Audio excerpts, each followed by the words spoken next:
Line. Check out our Talking Dateline podcast. Andrea Canning and Josh Mankiewicz will go behind the scenes of tonight's episode. Available Wednesday in the Dateline feed wherever you get your podcasts. We'll see you again next Friday at 9, 8 Central. I'm Lester Holt. For all of us at NBC News, good night.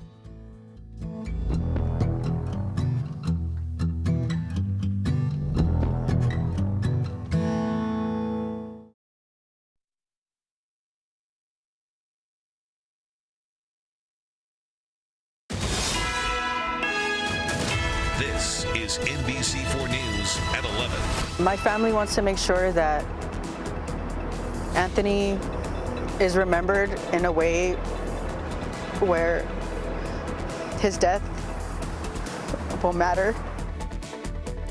Tonight at 11, an I-Team exclusive. For the first time and only on NBC4, family members of the man murdered when an LA Metro bus was hijacked say they want to make sure his life mattered. They're talking about 48-year-old Anthony Rivera, a military veteran who served with the California National Guard.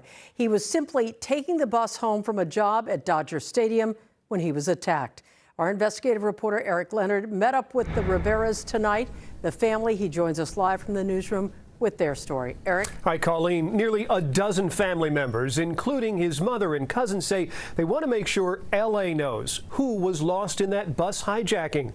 They say Anthony Rivera was a kind person who was riding that Metro bus early Wednesday morning to go home after a late shift at the stadium. Anthony Rivera's family met me outside the Hall of Justice in downtown L.A. They say to make sure L.A.'s leaders hear them clearly. I just want justice for my boy because my son was not an evil man. My son was a very giving man. Teresa Flores and her family, dressed in Dodgers gear, say they were at a Dodgers game when they found out Rivera was the man who was shot to death during that bus hijacking. Flores says her son was a kind person who would take care of others before himself. Very friendly, very giving.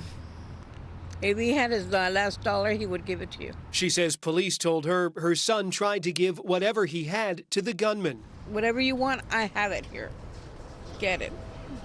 And the man just turned around and just shot him. Rivera had served in the National Guard and worked as a parking attendant at Dodger Stadium. Sarah Beck, who was Rivera's cousin, says he had no choice but to ride the bus to and from work. He doesn't make enough money to support a vehicle to get back and forth to work. He hasn't for a while. And he was just doing everything he can without having to rely on people to give him rights. Police say Rivera was shot after a man armed with a handgun commandeered the Metro bus early Wednesday morning. After a pursuit, SWAT officers stormed the bus and rescued the driver.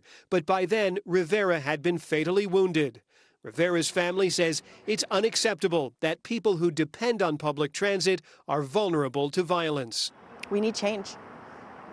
And we understand that bus drivers need safety. We understand that. And thank goodness that they have that safety in place. But what about the passengers? The man accused of murdering Rivera is being held in jail with no bail. We reported earlier this week he's 51 years old and previously spent time in state prison for drug trafficking convictions. Criminal charges are expected to be filed against him on Monday. Live in the newsroom, I'm investigative reporter Eric Leonard, NBC4 News. Back to you. Eric, thank you for that. New tonight, traffic is finally moving once again in San Pedro. Firefighters finally moved that burning big rig that closed down the area for more than 24 hours. NBC4's Macy Jenkins live there now with new details for us. Macy. Hi, Colleen. Well, the bridge was opened about an hour ago, and it was closed for close to 35 hours. So that was a really big impact to people who drive through this area. That tractor trailer was brought here. That truck and trailer were brought here to LA City Fire Station 40 as the lithium batteries were still burning. But the fire officials say, luckily and incredibly, there was no damage to the bridge, and that's what made them feel it was safe to reopen. Initially, LA City Fire Department planned to leave the container on the bridge for several days. But after discussions with hazmat teams, Caltrans, and the EPA, they decided it was best to move it to a more controlled environment. Firefighters are maintaining an empty 300-foot radius around the trailer